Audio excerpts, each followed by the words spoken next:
श्री सद्गुरु भगवान के श्री चरणों में कोटि कोटि नमन।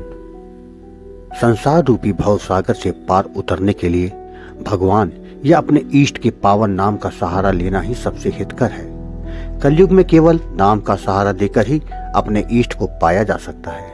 बस भगवान के जिस नाम से प्रेम हो जाए वही हर समय रटते रहें, जीवन ही बदल जाएगा।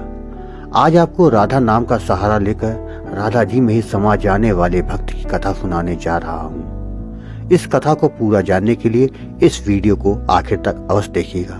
लेकिन उससे पहले जिन लोगों ने अच्युत प्रभात यूट्यूब चैनल को अभी तक सब्सक्राइब नहीं किया है, उनसे निवेदन है कि चैनल को सब्सक्राइब कर दें और बेल आइकन अवश्य दबा दें, जिससे नए वीडियो के नोटिफिकेशन समय समय पर आपको मिलते रहें।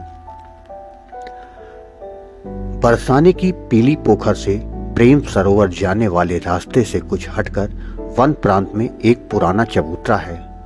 लोग उसे गुलाब सखी का चबूतरा कहते हैं और आते जाते उस पर माथा टेकते हैं। आइए जानते हैं क्या है इस चबूतरे की कथा। गुलाब एक निर्धन व्यक्ति का नाम था। बरसाने की पवित्र धरती पर उसका जन्म हुआ था। ब्रह्मा आदि जिस रज की कामना करते हैं उसका उसे जन्म से ही स्पर्श हुआ था। पढ़ा लिखा कुछ नहीं था, पर सारंगी अच्छी बजा लेता था। श्री राधा रानी के मंदिर के प्रांगण में जब भी पदनाम गान हुआ करता था तो वह सारंगी बजाया करता था। यही उसकी आजीविका थी। मंदिर से जो प्रसाद और दान दक्षिणा प्राप्त होती उसी से वह अपना जीवन निर्वाह करता था। उसकी एक छोटी बेटी थी।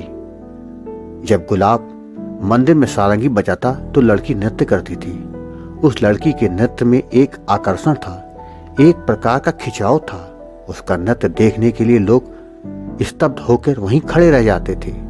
गुलाब अपनी बेटी से बहुत प्यार करता था। उसने बड़े प्रेम से उसका नाम रखा था राधा। वह दिन आते देर न लगी जब लोग उससे कहने लगे, गुलाब लड़की बड़ी हो गई है, अब उसका विवाह कर दें। राधा केवल गुलाब की बेटी न थी, वह तो पूरे बरसाने की बेटी थी। सभी उससे प्यार करते और उसके प्रति भरपूर स्नेह रखते। जब भी कोई गुलाब से उसकी शादी करवाने की कहता तो उसका एक ही उत्तर होता था, शादी क्या करूं कैसे, शादी के लिए तो मुझे पैसा चाहिए, वो मेरे पास है नहीं। एक दिन श्री जी के मंदिर के कुछ गोस्वामियों ने कहा, गुलाब तू पैसों की चिंता मत कर, इसकी व्यवस्था श्री जी करेंगी, तू लड़का तो देख। जल्द ही एक अच्छा लड़का मिल गया।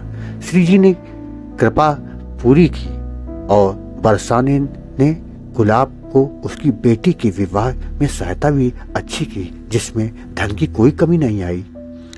गुलाब का भंडार भर गया। राधा के विवाह बहुत धूमधाम से हुआ।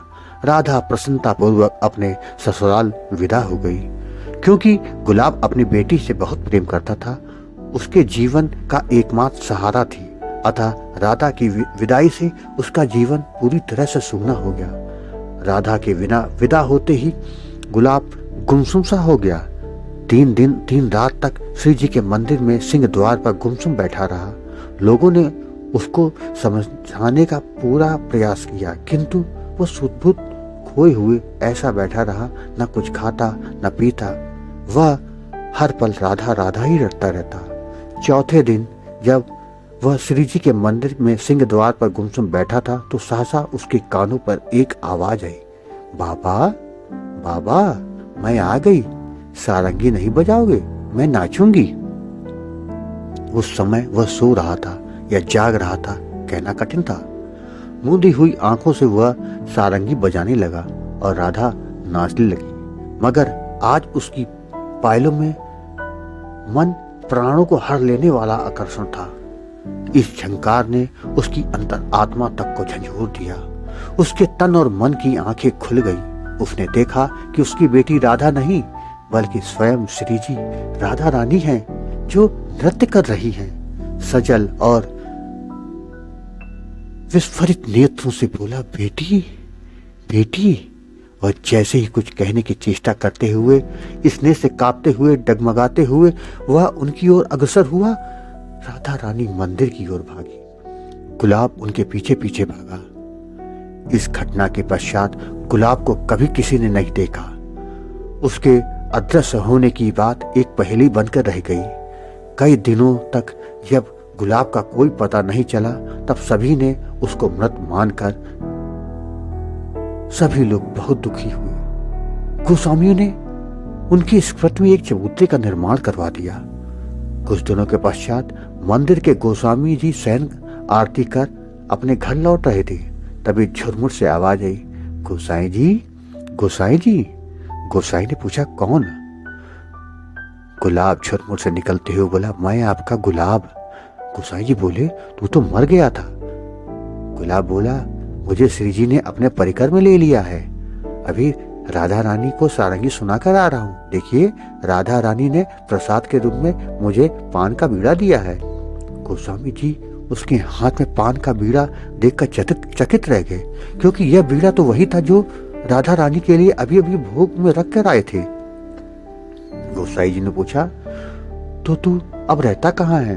उसने उस चबूतरे की तरफ इशारा किया जो वहां के गोस्वामियों ने उसकी स्मृति में बनवाया था। तभी से वह चबूतरा गुलाब सखी का चबूतरा के नाम से प्रसिद्ध हो गया और लोगों की श्रद्धा का केंद्र बन गया। राधा राधा रटते ही भव बाधा मिट जाए, कोटि जन्म की आपदा श्री राधे नाम से जाए। बोलिए वृंदावन बिहारी लाल की जय, राधा रानी की जय। भाई बहनों, आपको ये कथा कैसी लगी कमेंट बॉक्स में जरूर बताइएगा, और अगर पसंद आई हो तो राधा राधा लिखना ना भूलिएगा।